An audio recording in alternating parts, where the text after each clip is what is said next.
ഒരു നാടിനെയാകെ ദുഃഖത്തിലാഴ്ത്തി വാൽപ്പാറ ദുരന്തം. വാൽപ്പാറയിലെ 13-ാം ഹെയർപിന്നിൽ വെച്ച് നിയന്ത്രണം വിട്ട വാഹനം 9-ാമത്തെ ഹെയർപിന്നിൽ പതിച്ചാണ് വൻ ദുരന്തമുണ്ടായത്. അപകടത്തിൽ മലപ്പുറം പാങ്.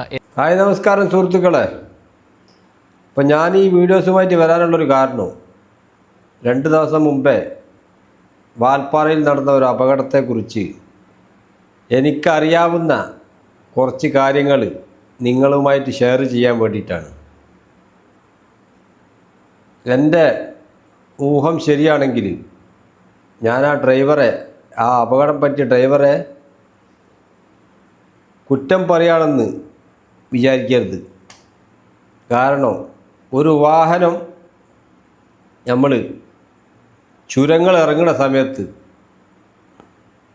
പരമാവധി ഹാഫ് ബ്രേക്കും ഹാഫ് ഗിയറിലുമാണ് നമ്മൾ ചുരങ്ങൾ ഇറങ്ങേണ്ടത്. ഉദാഹരണത്തിന് ഒരു സെക്കൻഡ് ഗിയറിലെന്നെങ്കിലും ഫസ്റ്റ് ഗിയറിൽ ഇട്ട് കഴിഞ്ഞാൽ വണ്ടിക്ക് വല്ലാണ്ട് മൂവിങ് ഉണ്ടാവില്ല. ഇപ്പോൾ ചുരുങ്ങിയത് ഒരു സെക്കൻഡ് ഗിയറിലെങ്കിലും ഇതുപോലുള്ള ചുരങ്ങൾ ഇറങ്ങുന്നേരം ഇനിയുള്ള നമുക്കറിയുന്ന കാര്യമാണ് കേട്ടോ പറയുന്നത്. നമ്മൾ പല വണ്ടികളും കൊണ്ട് പല സ്ഥലത്തേക്കും പോയതാണ്. അപ്പം നമുക്കുണ്ടായ ഒരു എക്സ്പീരിയൻസിൽ ഉള്ള കാര്യങ്ങളാണ് ഇപ്പോൾ ഞാൻ നിങ്ങളുമായിട്ട് ഷെയർ ചെയ്യാൻ പോകുന്നത്. ഇതുപോലുള്ള ചുരങ്ങൾ ഇറങ്ങുന്ന സമയത്ത് ഈ വാൽപ്പാറയിൽ 42 എയർപിന്നുള്ള ചുരമാണ് എന്നാണ് ഈ ന്യൂസിലൊക്കെ കേട്ടത്. ഞാനിതുവരെ ആ റൂട്ടിൽ പോയിട്ടൊന്നുമില്ല. ഈ 42 എയർപിൻ ഇറങ്ങിയിട്ട് ഇത് 13-ാമത്തെ 16-ാമത്തെ വളവെന്നാണെന്നാണ് ഈ വാർത്തയിൽ കേട്ട മാതിരി എനിക്ക് തോന്നുന്നു കേട്ടോ. ഈ 42 വളവിൽ നിന്ന് താഴത്ത് 13-ാമത്തെ വളവ് വരെ ഈ വാഹനം എത്തി. 13-ാമത്തെ വളവിൽ നിന്നാണ് ബ്രേക്ക് നഷ്ടപ്പെട്ട് നേരെ കൊക്കയിലേക്ക് മറിച്ചത്. അപ്പോൾ ഇതിനുള്ള ഒരു മെയിൻ കാരണം എനിക്കറിയുന്ന ഒരു കാര്യമാണ് കേട്ടോ പറയുന്നത്. ഈ 42 വളവ് മുതൽ ഈ 13-ാമത്തെ വളവ് വരെ ഈ ഡ്രൈവർ ഇങ്ങനെ ചെയ്തിക്കുന്നല്ല കേട്ടോ പറയുന്നത്, ആവാം എന്നാണ് പറയുന്നത്. ഈ 42 വളവ് മുതൽ താഴത്ത് 13-ാമത്തെ വളവ് വരെ വാഹനത്തിൻ്റെ ഫുള്ള് നിയന്ത്രണവും ആ ബ്രേക്കിൽ ആണ് ഇറങ്ങിപ്പോകുന്നത് വണ്ടി. ആ വാഹനം ഇറങ്ങിപ്പോകുന്നത് ഫുൾ പ്രഷറും ആ ട്രാവലറിൻ്റെ ബ്രേക്കിൻ്റെ മുകളിലാണ് ഇറങ്ങിപ്പോകുന്നത്. എനിക്ക് അറിയുന്നൊരു കാര്യമാണ് കേട്ടോ പറയുന്നത്. അത് ചിലപ്പം ശരിയാവാം, ചിലപ്പം തെറ്റാവാം. നമ്മൾ പല വാഹനവും കൊണ്ട് പല സ്ഥലത്തും പല ചുരങ്ങളും ഇറങ്ങി പരിചയമുള്ളത് കൊണ്ടാണ് പറയുന്നത്. നമ്മൾ ഒരു വാഹനവുമായിട്ട് ചുരം ഇറങ്ങുന്ന സമയത്ത് മിനിമം ഒരു സെക്കൻഡ് ഗിയറിലെങ്കിലും ആ വാഹനം ഇട്ടിട്ട് ഇറങ്ങാൻ ശ്രമിക്കുക. ഇതുപോലുള്ള ആളെ കയറ്റുന്ന ട്രാവലർ വാഹനം, അതുപോലെ തന്നെ ചരക്ക് വാഹനങ്ങൾ മിനിമം ഫസ്റ്റ് ഗിയറിൽ എന്തായാലും ഇടണ്ട. ഫസ്റ്റ് ഗിയറിൽ ഇട്ട് കഴിഞ്ഞാൽ വണ്ടി മൂവാവില്ല. അത് ഫസ്റ്റ് ഗിയർ ഇടേണ്ട ചരക്ക് വാഹനങ്ങളുണ്ട്. ഇതുപോലുള്ള ട്രാവലർ വാഹനങ്ങൾ മിനിമം ഒരു സെക്കൻഡ് ഗിയറിലെന്നെങ്കിലും ഇറക്കാൻ ശ്രമിക്കുക. എന്നാൽ എന്താണെന്ന് വെച്ച് കഴിഞ്ഞാൽ ഈ വാഹനം പകുതി വണ്ടിൻ്റെ ഗിയർമൽ നമുക്ക് ചുരറും. അപ്പോൾ എന്താവും, ബ്രേക്ക് പകുതി ചവിട്ടിയാൽ മതി. പകുതി ബ്രേക്കും പകുതി ഗിയർമലുമാണ് ഈ സെക്കൻഡ് ഗിയറിലിട്ട് കഴിഞ്ഞാൽ വാഹനം ഇറങ്ങിപ്പോരിക. അങ്ങനെ ആകുമ്പോൾ ഓവർ സ്പീഡും ഉണ്ടാവില്ല, നമുക്ക് നിയന്ത്രിക്കാൻ പറ്റും. നേരെ മറിച്ച് ഒരു തേർഡ് ഗിയറിലേക്കോ ഫോർത്ത് ഗിയറിലോ ആണ് വണ്ടി ഇറങ്ങുന്നതെങ്കിൽ ആ വാഹനം നിർത്തേണ്ട ഫുള്ള് ഉത്തരവാദിത്വവും അതിൻ്റെ ബ്രേക്കിനുള്ളതാണ്. അതങ്ങനെ ചവിട്ടി ബ്രേക്കിൻ്റെ ഡ്രമ്മ് ചൂടാവും. ഡ്രമ്മ് ചൂടായി കഴിഞ്ഞാൽ പിന്നെ നമുക്ക് അത്യാവശ്യത്തിന് വണ്ടി ബ്രേക്ക് ചവിട്ടി കഴിഞ്ഞാൽ ബ്രേക്ക് നിൽക്കില്ല. ഒന്നാമത് ഈ ട്രാവലർ വണ്ടി എയർ ബ്രേക്ക് സിസ്റ്റം അല്ല, ഓയിൽ ബ്രേക്ക് സിസ്റ്റമാണ്. അത് എൻ്റെ ഒരു ഊഹം ശരിയാണെങ്കിൽ ഈ 42-ാം വളവ് മുതൽ ഈ ആക്സിഡൻറ്റ് പറ്റിയ 13-ാം വളവ് വരെ ഈ ട്രാവലർ വന്നത് ഇതിൻ്റെ ഫുൾ കൺട്രോളും ബ്രേക്കിൻ്റെ മുകളിൽ ചവിട്ടി ആ ബ്രേക്കിന് ഡ്രമ്മ് ചൂടായി. അതിനുള്ള കാരണം ഇതാണ്, ഗിയറിൽ ഇറങ്ങേണ്ടത് 3rd ഗിയറിലോ 4th ഗിയറിലോ ഇറങ്ങി കാണും. അതായിരിക്കുമെന്നാണ് എൻ്റെ ഒരു കണക്ക് കൂട്ടലിട്ടോ.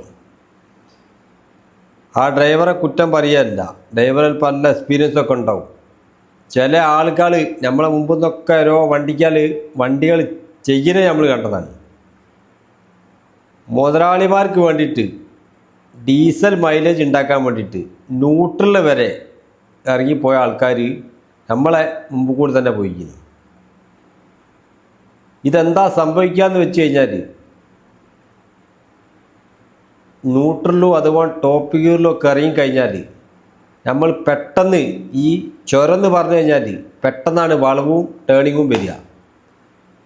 ഈ 3rd ഗിയറിൽ ഇറങ്ങുന്ന വണ്ടി 3rd ഗിയറിലും 4th ഗിയറിലും ഇറങ്ങുന്ന വണ്ടിക്ക് ഒരു അത്യാവശ്യം ഒരു സ്പീഡുണ്ടാവും വണ്ടിക്ക്. നേരെ മറിച്ച് 2nd ഗിയറിലാണെങ്കിൽ ഒന്നും വേണ്ട, ബ്രേക്കിൻ്റെ ആവശ്യം തന്നെ ഇല്ല, അതങ്ങനെ പതുക്കെ അങ്ങനെ ഇറങ്ങിയുള്ളൂ. പക്ഷേ ഇപ്പോഴത്തെ, ഞാനങ്ങനെ കുറ്റം പറയാമെന്ന് വിചാരിക്കരുത് കേട്ടോ, ഇപ്പോഴത്തെ ഒരുവിധം ഡ്രൈവർമാരൊക്കെ പുതിയ ആൾക്കാർ വന്നു കഴിഞ്ഞാൽ ഈ ഒരു സംഗതി വണ്ടി വിടാൻ അറിയാമെന്നല്ലാണ്ട് ഇതുപോലുള്ള സംഗതികളൊന്നും ചില ഡ്രൈവർമാർക്ക് അറിയില്ല. അധികം ആൾക്കാരും പറയുന്നത് ചുരം കയറുന്ന ഗിയറിൽ തന്നെ ഇറങ്ങണം എന്നാണ്. അതിൻ്റെ ഒന്നും ആവശ്യമില്ല. നേരെ മറിച്ച് ചരക്ക് വാഹനമൊക്കെ ആണെങ്കിൽ അത് ഗിയറിലിട്ട് തന്നെയാണ് ഇതുപോലെ ചുരങ്ങൾ ഇറങ്ങുക, മറ്റ് ബ്രേക്ക് ചവിട്ടിയാൽ കിട്ടില്ല. ഇത് ട്രാവലർ മിനിമം ഒരു 2nd ഗിയറിലുണ്ടെങ്കിലും ഇനി ഇതുപോലുള്ള വണ്ടികളിൽ പോണ ഡ്രൈവർമാർ ശ്രദ്ധിക്കുക. ഞാൻ പറഞ്ഞ മാതിരി 3rd ഗിയറിലും 4th ഗിയറിലും ഇട്ട് കഴിഞ്ഞാൽ വണ്ടിൻ്റെ സ്പീഡ് കൂടും, വണ്ടി നമുക്ക് കൺട്രോൾ ചെയ്യാൻ കഴിയില്ല. പെട്ടെന്ന് ടേൺ വന്നു കഴിഞ്ഞാൽ നമുക്ക് ചവിട്ടിയാൽ വണ്ടി നിന്നോളന്നില്ല, അപ്പോൾ കൺട്രോളൊക്കെ നമ്മളെ കൈമം തെറ്റും. അങ്ങനെയാണ് ഈ ഒരു അപകടം നടന്നതെന്നാണ് എൻ്റെ ഒരു ഊഹട്ടോ. ഈ 42 വളവ് മുതൽ ഈ അപകടം നടന്ന 13ാമത്തെ വളവ് വരെ വണ്ടിൻ്റെ ഫുള്ള് കൺട്രോളും ഈ ബ്രേക്കിൻ്റെ മുകളിലാണ് നടന്നത്. എൻ്റെ ഒരു ഊഹട്ടോ. അല്ലാണ്ട് ഈ 42 വളവ് മുതൽ താഴത്ത് 13ാമത്തെ വളവിൽ നിന്ന് ഈ ബ്രേക്ക് പോകണമെങ്കിൽ എൻ്റെ ഒരു ഊഹമാണ് കേട്ടോ പറയുന്നത്. ചിലപ്പോൾ ശരിയാവാം, ചിലപ്പം തെറ്റാവാം. പിന്നെ വേറെ ഒരു കാര്യം പറയാനുള്ളത്, ഈ ട്രാവലറിലും ഏത് വാഹനത്തിലും പറഞ്ഞ് ഒരു ഡ്രൈവറെ ഏൽപ്പിക്കുന്ന സമയത്ത് ഓൻ്റെ ലൈസൻസിൻ്റെ കാലാവധി അല്ല നോക്കേണ്ടി, ലൈസൻസിൻ്റെ എക്സ്പീരിയൻസ് അല്ല നോക്കേണ്ടി. അവന് വാഹനം വിട്ടിട്ട് ഒരു കാറിൽ പോകുന്ന ഒരു വ്യക്തിനെ പെട്ടെന്ന് നമ്മൾ വലിയൊരു വാഹനത്തിലേക്ക് പറഞ്ഞ് വിടുന്ന സമയത്ത് ഇതുപോലുള്ള സംഗതികളൊക്കെ സംഭവിക്കും. ഞാൻ ഉള്ളത് പറയല്ലോ, ചെറുതും വന്ന് കയറി വലുതിലേക്ക് കയറിയതാണ്. ഇപ്പം ലോറി വരെ ഓടിക്കും. ഫസ്റ്റ് ഓട്ടോറിക്ഷമെന്നാണ് തുടങ്ങിയത്, പിന്നെ കാർ ഓടിച്ച്, പിന്നെ പിക്കപ്പ് ഓടിച്ച്, പിന്നെ നിസാൻ വാഹനം ഓടിച്ച്, പിന്നെ ഇപ്പോൾ നിലവിലിപ്പോൾ ലോറി ഓടിച്ചുകൊണ്ടിരിക്കുന്നുണ്ട്.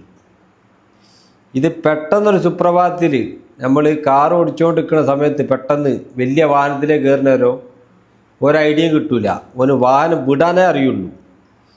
ഇതെങ്ങനെയൊക്കെ കൊണ്ടു നടക്കണം എന്നുള്ള കാര്യങ്ങൾ ഒരു മനസ്സിലാക്കിക്കൊള്ളുന്നില്ല. ഓക്കെ, അപ്പോൾ ഈ ഒരു കാര്യങ്ങളൊക്കെയാണ് നമുക്ക് ഈ ഒരു അപകടത്തെക്കുറിച്ച് നമുക്ക് പറയാനുള്ളത്.